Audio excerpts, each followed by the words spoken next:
Bismillahirrahmanirrahim. Assalamualaikum warahmatullahi wabarakatuh. Perkenalkan, nama saya Kurnia Ayu Bulkis dengan NIM C1C017113, mahasiswi Universitas Jambi. Baiklah, di sini saya akan mempresentasikan tentang akuntansi syariah, hubungan syariah Islam dan akuntansi serta perkembangan transaksi syariah dari mata kuliah akuntansi syariah. Baiklah, yang pertama yaitu pengertian akuntansi syariah. Akuntansi adalah identifikasi transaksi yang kemudian diikuti dengan kegiatan pencatatan, penggolongan, serta pengiktisaran transaksi tersebut, sehingga menghasilkan laporan keuangan yang dapat digunakan untuk pengambilan keputusan.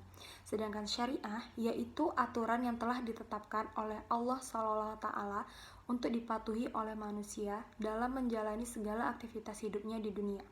Jadi, akuntansi syariah dapat diartikan sebagai proses akuntansi atas transaksi-transaksi yang sesuai dengan aturan yang telah ditetapkan oleh Allah SWT. Kemudian adanya hubungan syariah Islam dan akuntansi.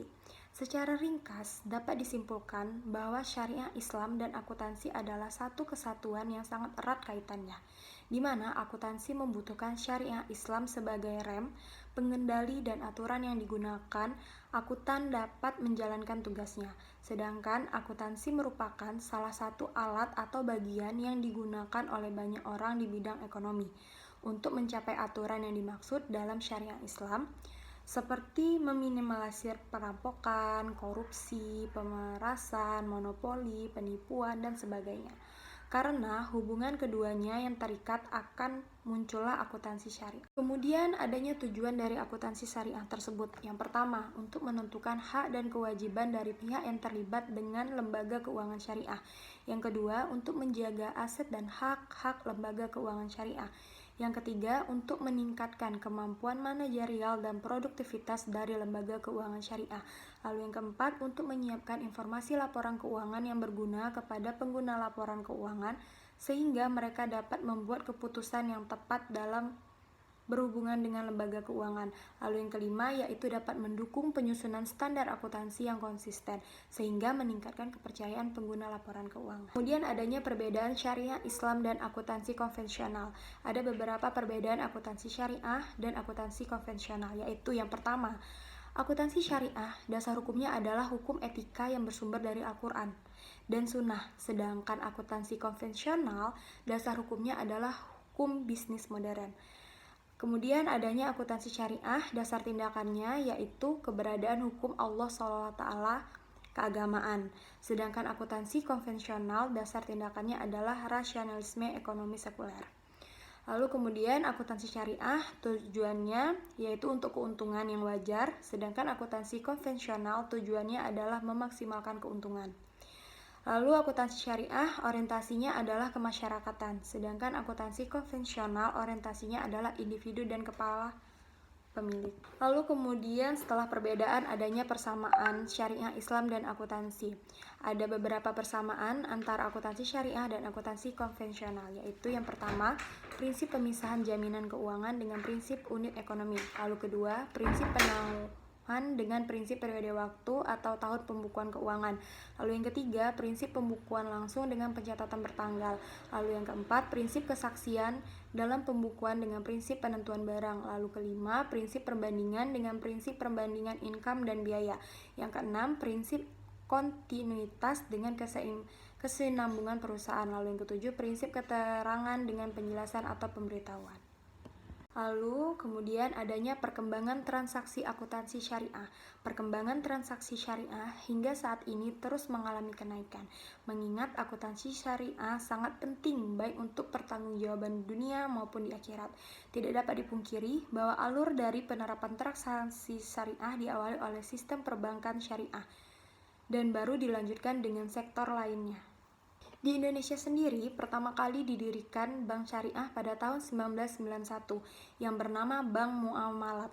Perkembangan syariah selanjutnya di Indonesia hingga tahun 1998 masih belum pesat, karena baru ada satu bank syariah dan 78 perkreditan rakyat syariah atau BPRS yang beroperasi.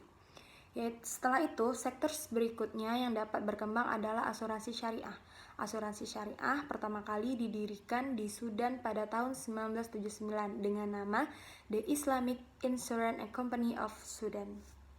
Kemudian, sektor syariah yang sedang berkembang adalah transaksi investasi syariah dan sektor keuangan non-bank. Transaksi ini terus mengalami peningkatan, di antaranya sebagai berikut, yaitu yang pertama, obligasi syariah atau sukuk, yang kedua, pasar modal syariah, yang ketiga, dana pensiun syariah, yang keempat, pendanaan proyek syariah, yang kelima, real estate syariah. Ada juga perkembangan syariah menurut Wiroso 2011. Periode sebelum tahun 2002, Bank Muafakat sudah beroperasi sejak tahun 1992. Namun sampai dengan tahun 2002 belum adanya PSAK atau Pernyataan Standar Akuntansi Keuangan. Sehingga pada periode ini masih mengacu pada PSAK 31 tentang akuntansi perbankan. Lalu yang kedua, periode tahun 2002 sampai 2007, di mana periode ini sudah ada PSAK 59 tentang akuntansi perbankan syariah yang dapat digunakan sebagai acuan akuntansi untuk bank umum syariah, bank perkreditan rakyat syariah, dan kantor cabang syariah, sebagaimana tercantum dalam ruang lingkup PSAK tersebut. Itu periode tahun 2007 sampai dengan sekarang. Pada periode ini, DSAK atau Dewan Standar Akuntansi Keuangan mengeluarkan PSAK syariah yang merupakan perubahan dari PSAK 59. Dengan demikian, saat ini di Indonesia, selain memiliki PSAK syariah, juga ada Pernyataan Standar Akuntansi Keuangan atau PSAK Konvergensi, IFRS, SAK tetap yang diluncurkan secara resmi pada tanggal 17 Juli 2009 dan Standar Akuntansi Pemerintahan. Berdasarkan uraian di atas, dapat disimpulkan bahwa adanya akuntansi syariah memiliki dua alasan utama, yaitu yang pertama, satu, tuntutan atas pelaksanaan syariah dan adanya kebutuhan akibat pesatnya perkembangan transaksi syariah. Baiklah, sekian dari presentasi saya. Kurang dan lebihnya saya mohon maaf. Wabillahi taufiq wal hidayah. Wassalamualaikum warahmatullahi wabarakatuh.